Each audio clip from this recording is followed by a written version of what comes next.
ځینو ملګرو ویل د ډېر وخت لپاره ورک یې، هېڅ غږ مو دې نه دی اورېدلی او څه ما هم کوشش وکړ، همدا یو څو کرښې مې ولیکلې او اوس به په همدې سره خپل غږ در واوروم. هیله مند یم خوښ به شي. عنوان دی وصیت.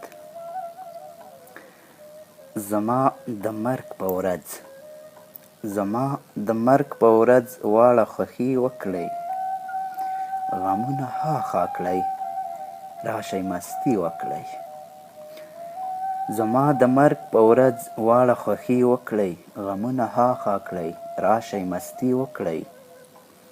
په شرابونو اودسونه وکړئ، ښه د سندرو قراتونه وکړئ، په دعاګانو او لمونځونو څه کړئ، په دعاګانو او لمونځونو څه کړئ، په میخانو عبادتونه وکړئ.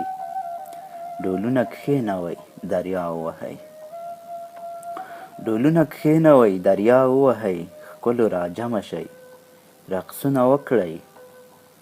سیلونه جوړ کړئ د یارانو سره، سیلونه جوړ کړئ د یارانو سره، د خدای په مخ کې اتڼونه وکړئ. په ښخولو کې مې څه ګټه ده، په ښخولو کې مې څه ګټه ده، بدن نه جوړ مې صابونونه کړئ. د رواجونو او ملا مه منئ، د رواجونو او ملا مه منئ، د کتابونو خیراتونه وکړئ. زما له مرګه وروسته ویرونه مه کوئ، کارونه وکړئ. روح مې په دې آرام کړئ، روح مې په دې آرام کړئ، واړه یو بل سره عشقونه وکړئ. ډېره مننه.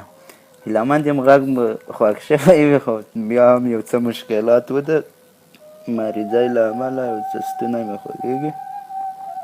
مننه بیا هم.